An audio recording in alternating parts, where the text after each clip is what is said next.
Pastaruoju metu vis pastebiu, kad labai daug išeinančių filmų dabar atrodo itin dideli ir galbūt įspūdingi, bet po savaitės tu apie juos pamiršti.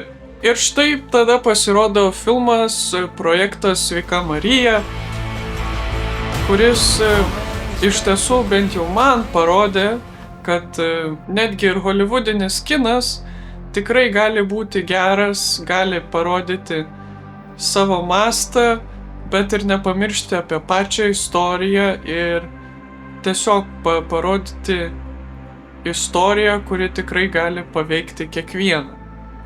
Šis filmas priminė man, kad kinas vis dar gali turėti svorį, gali parodyti savo mastelį, bet tuo pat metu nepamiršti apie patį žmogų ir pasakojamą istoriją. Tad šiandien noriu ir papasakoti, kodėl man šis filmas taip paveikė. Taigi, Projektas Sveika Marija arba angliškai Project Hail Mary yra filmas, kuris išėjo kovo 20 dieną ir šis filmas yra paremtas romanu ir aš jį žiūrėjau pas mus Forum Cinema, IMAX-e ir net pat pirma scena man turbūt jau padarė įspūdį, nes mes sekame Ryaną Goslingą arba Ryland Grace, tai būtent to personažo vardas. Ir jis prabunda be atminties ir nesupranta, kas įvyko ir jau šita dalis jau labai užkabina, nes tu galvoji, o kas čia atsitiko, kaip tai įvyko. Ir tai skamba įdomiai jau savaime. Šis filmas yra su gera idėja ir žinoma, tų gerų idėjų pasitaiko labai daug. Ir svarbiausia yra tai, ką tu padarai su ta idėja. Ir manau, didžiausias momentas, kuris mane tikrai įtraukė į tą filmą, yra tai, kad mes neturime to CGI slop, tos kompiuterių generuotos grafikos, kuri perėmė praktiškai visą kino industriją, bent jau Holivude.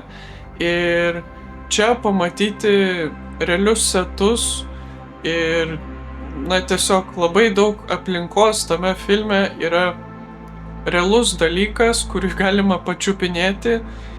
Ir nenoriu sakyti, kad ta kompiuterių generuojamas vaizdas yra pats savaime blogis. Tiesiog dabar pasidarė įprasta filmuose tai naudoti, neatsižvelgiant į nieką kitą, nes filmuojant, jie dar nežino, kaip atrodys ta lokacija, neaišku, kaip apšviesti ir tada gaunasi, kad turim labai plokščią apšvietimą ant aktorių. Viskas atrodo kaip iš plastiko pagaminta ir tada tas vaizdas netenka svorio, tekstūros, erdvės pojūčio, nes, netgi jeigu ir filmuojant ant tų LED ekranų fone, tu susiduri su problemomis, kurias po to vis tiek reikės keisti kompiuteryje. O būtent šiame filme visas pasaulis atrodo yra jau sukonstruotas ir pasaulis tikrai neatrodo kaip sterilus fonas. Geriausias dalykas yra tas ateivis Rocky, kuris filmavimo metu buvo kaip tikra lėlė ir čia turbūt geriausias dalykas, kai visas filmas yra vienas aktorius ir jam ir taip yra sudėtinga žaisti, būti pasinėrusiam toje vietoje, toje aplinkoje ir būtent turėti tą lėlę, kur aktorius gali matyti, kur tas veikėjas randasi, kaip jis atrodo, kaip jis elgiasi ir taip, vis tiek ten daug efektų yra dalis, kur tas Rocky yra kompiuterių generuotas, yra kur pilnai tik tai lėlė matosi. Aišku, šitie žmonės atsakingi už tas lėlės valdymą yra vis tiek kompiuterių užpaišyti, kad jų nesimatytų. Tai vis tiek padėjo sukurti tokią didesnę sąveiką tarp aktorių ir tiesiog atrodo, kad ir žiūrovui tas pasaulis tampa toks labiau apčiuopiamas dėl to, kad tikrai labai didelė dalis to filmo yra sukonstruota, praktiškai visas erdvėlaivis buvo sukurtas ranka ir tai iš tikrųjų labai pastebima, kai kiti filmai tiesiog pasidaro žalią foną ir viskas. Ir netgi galiu pasakyti, kad net ir tie patys efektai yra būtent tam, kad papasako tą istoriją. Na, tikrai į kosmosą negalim išskristi, foną kažkokį reikia pakeisti. Kalbant būtent apie filmo struktūrą ir naratyvą ir tą pasakojimą, manau buvo labai geras sprendimas rodyti ne tik, kas vyksta būtent dabar kosmose, bet ir tai, kas buvo prieš tai Žemėje.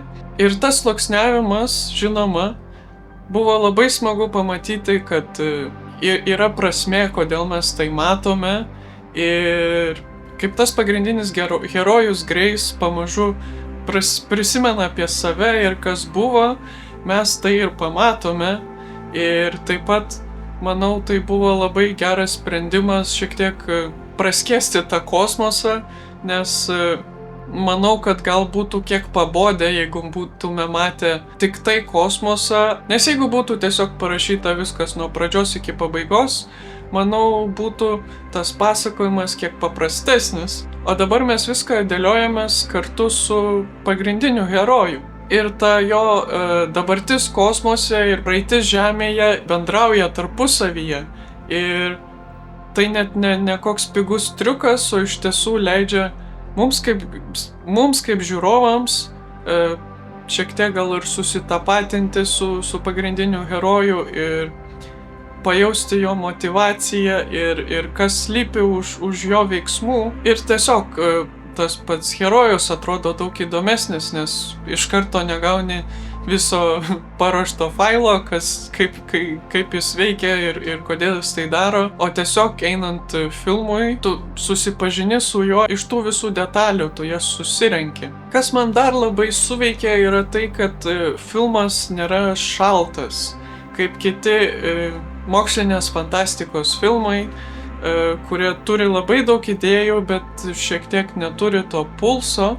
O čia buvo matyti, kad kūrėjams buvo labai svarbu ne tik pati problema, kuri vyksta filme, bet ir žmogus jos centre. Nes galiausiai mums kaip žiūrovams yra svarbu ne tik ar ta misija pavyks, ar išgelbėsim tą žemę, bet mums svarbu ir kas yra tas herojus, kas jį veikia, kodėl jis tai daro ir ką jis išmoksta, kas jam pavyksta ir kokias išvadas jis padaro.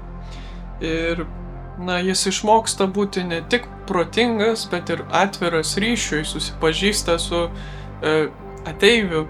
Įdomu ir tai, kad tas projektas Sveika Marija patiko ne tik daugeliui žmonių, bet ir buvo labai didelis įvykis šiais metais.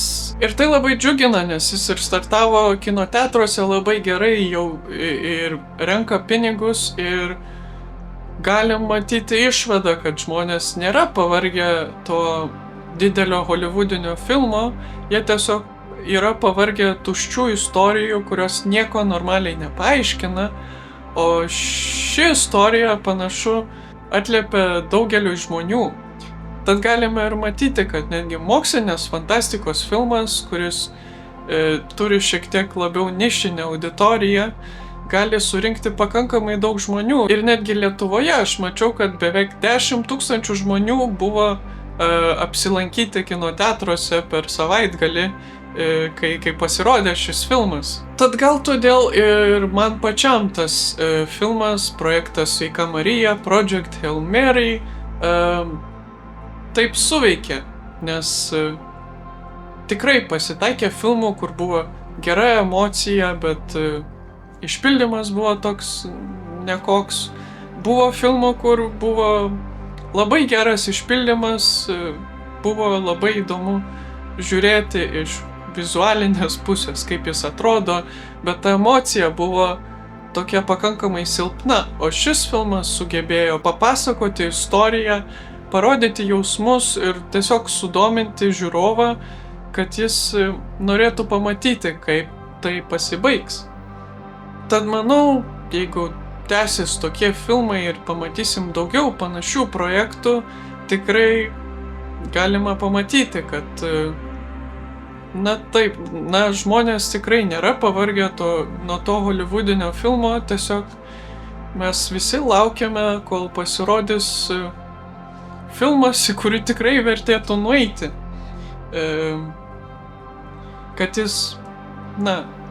Kad filmas gali būti didelis ir pasakoti apie didelius dalykus, kosmoso erdves, bet tiesiog nepamiršta, kad centre vis dar reikia palikti žmogų. Turbūt dėl to tokie filmai ir veikia, nes juose jauti ne tik idėją, bet ir įdėtą rankų darbą į būtent šį filmą.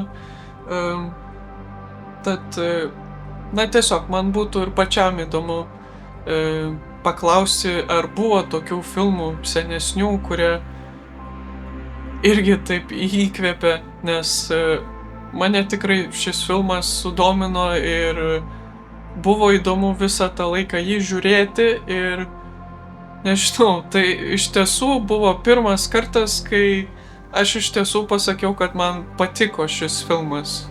Norėčiau pridėti ir apie tą ateivį Rocky, kad jis jautėsi gyvesnis negu iš kažkokių didelių blockbusterių filmų, nes nežinau, matyt, iš tiesų tas realaus objekto buvimas kino aikštelėje tikrai padėjo ne tik aktoriui vaidinti su kažkuo, bet ir padaryti taip, kad tas personažas veiktų toje erdvėje,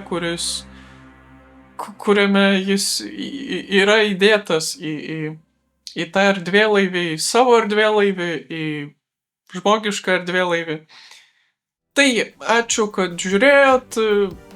Šis video šiek tiek trumpesnis, bet nežinau, kiek ten galima labai daug apie tą filmą pasakoti, kad būtų įdomu. Tikrai manau, kad jums patiko, paprašysiu prenumeruoti, jeigu norit pamatyti daugiau apie kiną, gal nebūtinai apie vieną filmą, kažką plačiau. Ir taip, ačiū ir ate.